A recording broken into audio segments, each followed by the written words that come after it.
The IOLTA programs came along at just the right time, and once they were established, could provide a funding source for the legal services offices throughout their state and for their pro bono programs that were just taking hold. The idea of legal aid and lawyers helping people to get their rights was relatively new. IOLTA has had a tremendous role and impact on providing legal services for underserved people. The role of individuals who were committed to this. They were lawyers from around the country. They were public-spirited beyond the usual meaning of that word. We developed the attitude that we're just going to keep working. We're going to have setbacks as time goes along, but we had more successes than we had setbacks. For many years, money held in a lawyer's general trust account was a commingling of small amounts of money from various clients. Wasn't worthwhile trying to set up a deposit for the client and so on. So the banks were sitting on these massive amounts of money when you think about all of the general trust accounts from all of the lawyers in the various banks and not paying interest to anybody. Only those funds on which the client cannot earn interest are deposited into a lawyer's IOLTA trust account. It allows grant makers, the IOLTA programs themselves, to be more creative in how they use their money. Those monies have gone to IOLTA for the public good, and those monies have been able to be utilized to fund legal services to poor people so they can have access to justice, and so there's an equal playing field for people that don't have the funds to hire an attorney. In the early 1960s, there was a big case in the United Kingdom, and it had to do with whether or not lawyers, solicitors in the British context, could use the interest on clients' money that they held in their trust accounts. The Law Society of Scotland didn't have any problem with lawyers doing that, but the tax department came after a lawyer named Mr. Brown, and in 1964 there was a final decision of the courts in Britain called Brown versus Inland Revenue Commissioners, which said that it was improper for lawyers to keep that money.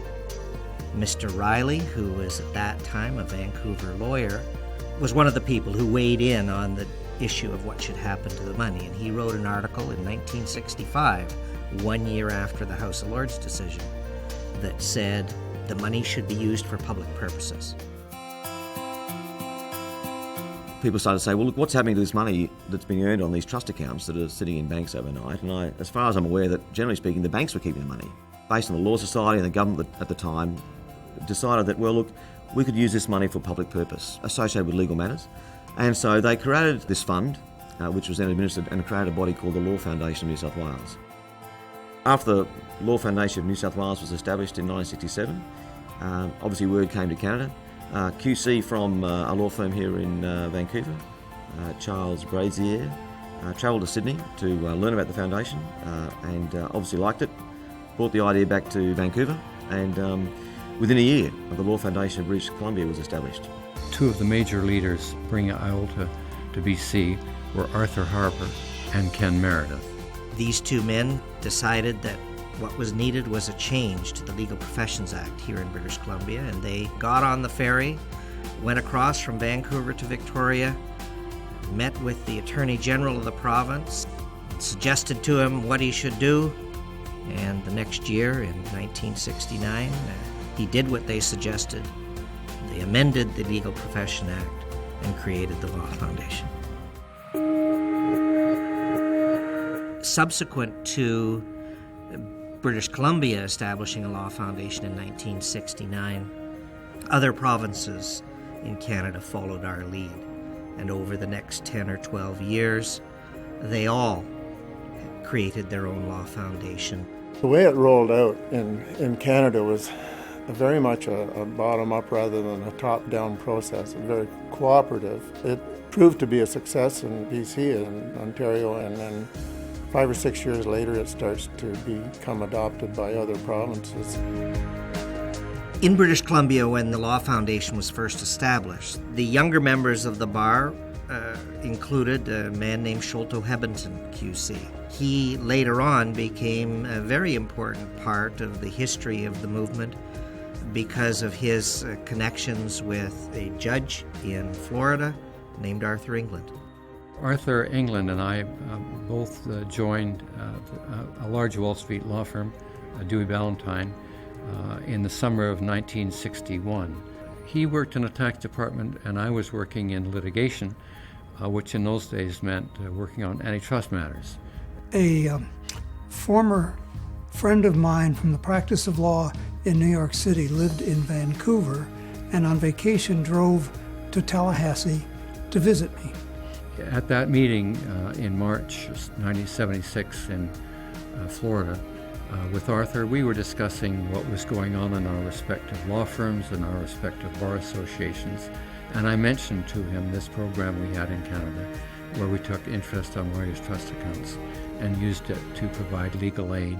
And when I learned about that program, I went out to Vancouver, met with the people who had created and were operating the Vancouver program. I brought the idea back to the Florida bar by attending a meeting and explaining it at a luncheon they were having, and invited the bar to petition the Florida Supreme Court for a program that would allow interest on lawyers' trust accounts in Florida. Arthur England's genius was that he was able to translate the program from the parliamentary jurisdictions, where the Parliament was supreme, to an American separation of powers jurisdiction. The 1978 opinion I wrote did not make the IOLTA program operative in Florida. It couldn't, because the Internal Revenue Service had to make a decision about the taxability of the interest being generated. And it wasn't until 3 years later that they did. So in the spring of 1981, Russell Carlisle, president of the Florida Bar Foundation, and Don Middlebrooks, a director on the foundation and president of Florida Legal Services, asked me to assist them in drafting the petition, the memorandum of law, and to coordinate the amicus briefs to the Supreme Court. And I wrote a second opinion for the court, which again addressed the objections being raised, but I was more pointed in my answers and more direct in explaining why the program should be adopted and why it was constitutional. That was the implementing opinion. We formed a commission. It was a joint effort of the Bar and the Bar Foundation, chaired by former Florida Bar President David Scheer from Tampa, to implement the IOLTA program. Immediately following the approval of the court's opinion in July of 1981, we were being called by state after state after state that were interested in how to implement and get started an IOLTA program. The reason for taking it across the country was, first, the Legal Services Corporation was undergoing some severe budget cuts and political opposition in Washington. And we decided early on that it would be a great idea to put on a national conference to bring together bar leaders, presidents from around the country, legal services lawyers, and whoever the implementing force might be. Invited them to come to Tampa in January of 1983 for what became the first and perhaps only national IOLTA conference. And we had the people from Canada, particularly Owen Snyder from Alberta, who came and told us in detail how the interest on trust accounts programs worked in their jurisdictions. I was like a novelty. I was the only Canadian in the room. And they all knew that the program had started and this connection between British Columbia and Florida.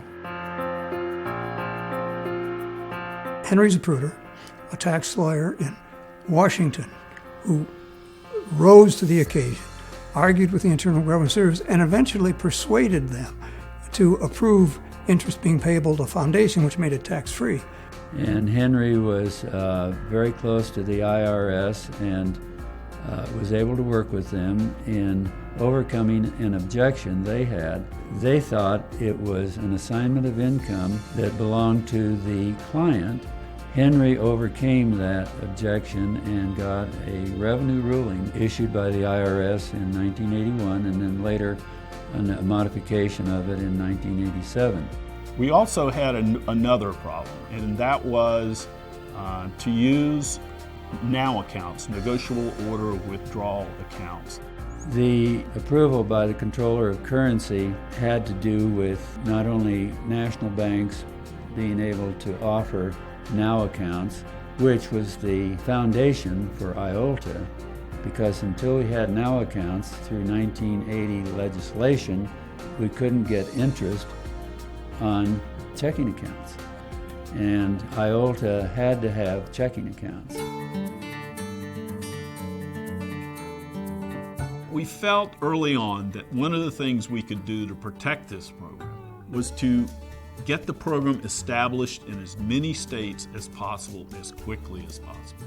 And one of the ways to do it was to institute a national IOLTA clearinghouse that would basically tell the gospel of IOLTA throughout the country. One of the persons most active in making IOLTA a reality, not in Florida, but nationally, was Jane Curran, who became the executive director for us in Florida. I was first introduced to IOLTA when I was asked to apply for the job by Florida attorney Sandy Dallenbert, who's a former American Bar Association president. I went to the George Washington Law Library and read the February 1982 issue of the Florida Bar Journal, which described this incredible program that had just been created. Jane was innovative, diligent beyond belief, willing to do anything to help travel, talk, write. But she also came up with ideas like increasing the interest rate, making it mandatory, although that had been discussed. She made it happen. In the summer of 1986, the ABA announced that it had created a commission on IOLTA. The initial members were from the state programs that had already created their IOLTA programs, and they served as experts to provide guidance and counseling to other state bar associations who were contemplating establishing an IOLTA program in their own states. When the commission began its work in 1986, there were still 8 or 10 states that did not have a program at all. And one of the things we wanted to do was to reduce that down to 0. The ABA has been a great source of support for IOLTA programs nationally. Since we began, not only have they taken action by their House of Delegates supporting the concept of IOLTA and of mandatory IOLTA, which was very, very important. It made a positive difference, and I think helped a lot in converting programs from voluntary to mandatory or comprehensive. And that really increased the amount of good that the IOLTA programs could do from state to state to state, right down on the local level.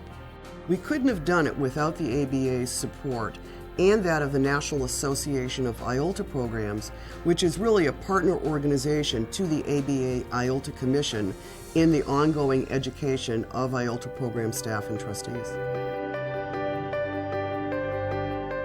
IOLTA has been challenged on constitutional grounds in 5 jurisdictions. In 2, the cases made it all the way to the United States Supreme Court. In the first case, Phillips, that was a case that originated in Texas. In the Phillips case, the court did 2 very important things. First, the court decided that the interest generated from the funds on deposit in IOLTA accounts belonged to the client. Second, the court decided that the challenge under the takings clause needed to be remanded to a lower court, first to determine whether or not there was in fact a taking, and next to determine whether or not just compensation was due. The Phillips decision was a 5-4 decision. We later had another challenge going on at about the same time in Washington State, which is the Brown case. While the Texas case was on remand, the second case, the Washington State case, went to the Supreme Court. While there, the justices on the Supreme Court decided that if there was a taking under the takings clause, that there was no just compensation due. So that resolved all of the remaining and outstanding issues based on these constitutional challenges to IOLTA. Once the constitutional challenges were finally put to rest, then we really were able to focus our attention on enhancing IOLTA revenue. Before comparability, financial institutions in some states treated IOLTA accounts differently than other accounts on deposit at those institutions. So the end result is that when IOLTA accounts meet the same requirements as other accounts in that institution, they'll be treated fairly and with a higher rate of return than they were previously. Lawyers have an ethical obligation to provide legal services to people, whether they can afford it or not, people that are indigent or poor. And the IOLTA program helped bridge that gap. One of the interesting offshoots of the IOLTA program, both in Canada and the United States, is the opportunity it provides lawyers as individuals, law firms in general, and the associations, the professional associations, the ABA, the CBA, and the local law societies in Canada and so on. Their members seized upon this as a great way to contribute to the public good. Today, we have interest on lawyers' trust accounts programs in every state and also in the District of Columbia and in the Virgin Islands. When I think of IOLTA, I think of people who never gave up on pushing this concept as the right thing to do at whatever cost and at the maximum benefit. And that is how this community comes together to try to enhance not only the revenue, but enhance the legal profession and to do what ultimately needs to be done, and that is to make sure that the people who need legal services get them. I think it has brought the concept of equal justice under the law one step closer to reality.